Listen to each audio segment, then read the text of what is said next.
ধর্ম মন্ত্রণালয়ের অধীনে ইসলামিক ফাউন্ডেশনের মাধ্যমে মসজিদ ভিত্তিক শিশু ও গণশিক্ষা কার্যক্রম দেশব্যাপী চলমান। এই প্রকল্পে হাজার হাজার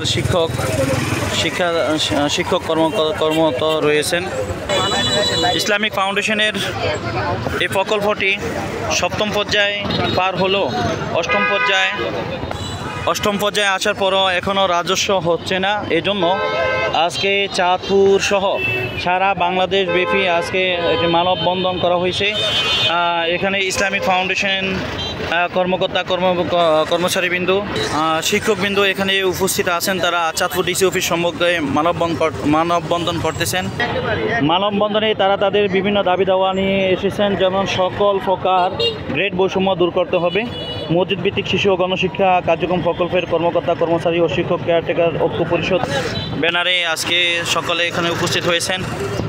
তাদের একটাই দাবি, মসজিদ ভিত্তিক শিশু ও গণশিক্ষা কার্যক্রম প্রকল্পটি রাজস্বভুক্ত করতে হবে।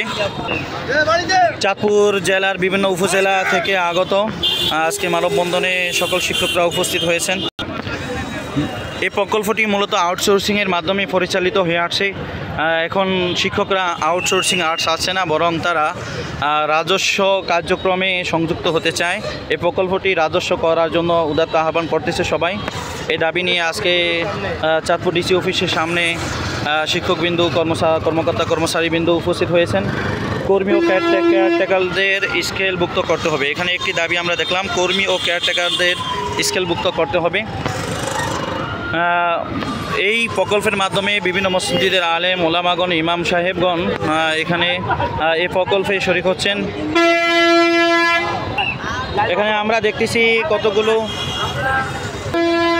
অবস্থাতে আউটসোর্সিং হতে দিতে পারি না। আমাদের সর্বোচ্চ দাবি প্রকল্পটি রাজস্বমুক্ত করতে হবে। সকল শিক্ষকদের বেতন বৃদ্ধি করতে হবে এবং সকল শিক্ষকদের বেতন বোনাস ঈদের আগে পরিশোধ করতে হবে।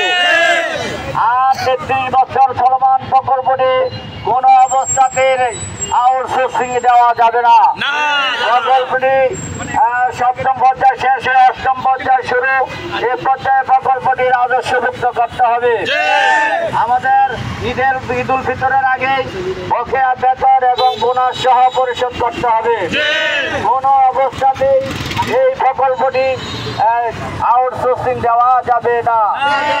আমাদের সকলের একটাই দাবি, ধর্ম উপদেষ্টা সহ প্রধান উপদেষ্টার কাছে আমাদের একটাই দাবি, আমাদের সকল শিক্ষক শিক্ষিকাগণ 33 বছর প্রকল্পটি চলমান রয়েছে।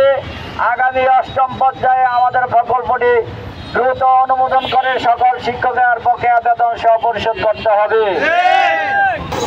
আমরা এতক্ষণ শুনলাম যে তাদের পক্ষ থেকে একটাই দাবি, যে ইসলামিক ফাউন্ডেশনের এই প্রকল্পটি আউটসোর্সিং না থেকে রাজস্বভুক্ত করতে হবে। ঈদের আগেই, ঈদুল ফিতরের পূর্বেই বকেয়া বেতন ভাতা সহ বোনাস সহ সকল কিছু পরিশোধ করতে হবে।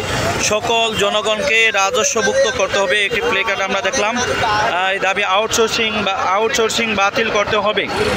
বিভিন্ন দাবি দাওয়া নিয়ে এখানে সংযুক্ত হয়েছেন। আমরা কিছুক্ষণ পূর্বেই আমরা তাদের বক্তব্যটি শুনলাম যে ধর্ম মন্ত্রণালয় এবং তারা এই জন্য তারা মূলত ধর্ম উপদেষ্টাকে দায়ী করতেছেন। দায়ী করে ধর্ম উপদেষ্টার পদত্যাগ দাবি করতেছেন। কেননা ধর্ম উপদেষ্টা আলেম গড়োয়া হওয়ার পরেও কেন এই ইসলামিক ফাউন্ডেশনের হাজার হাজার আলেম ওলামাদের এই কর্মসংস্থানের এই জায়গায় কেন তারা এখনও এই প্রকল্পটি ঝুলে আছে, এখনও কেন প্রকল্প বাস্তবায়ন হচ্ছে না, অষ্টম পর্যায়ে কেন যাচ্ছে না, এবং এটা আউটসোর্সিং না বরং এটাকে রাজস্বভুক্ত কেন করা হইতেছে না, এই জন্য তারা ধর্ম উপদেষ্টার প্রতি ক্ষোভ জানালেন।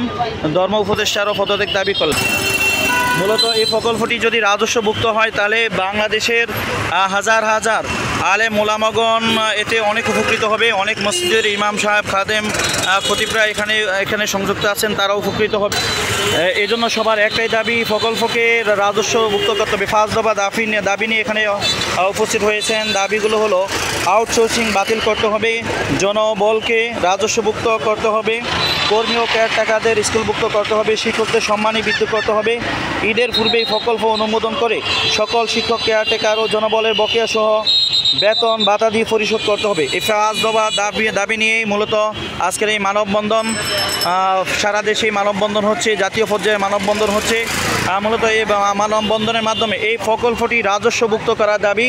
এই জন্য ধর্ম উপদেষ্টাকে দায়ী করে ধর্ম উপদেষ্টা কেন এখনও এই পদক্ষেপ নিতেছে না, এই জন্য ধর্ম উপদেষ্টার পদত্যাগ দাবি জানাইতেছেন। ঈদুল ফিতরের পূর্বেই বেতন ভাতা পরিশোধ করতে চায়। ঈদুল ফিতরের পূর্বেই যাতে এই শিক্ষক কর্মকর্তা কর্মচারীগণ বেতন ভাতা পায়, এই জন্য মূলত আজকে মানব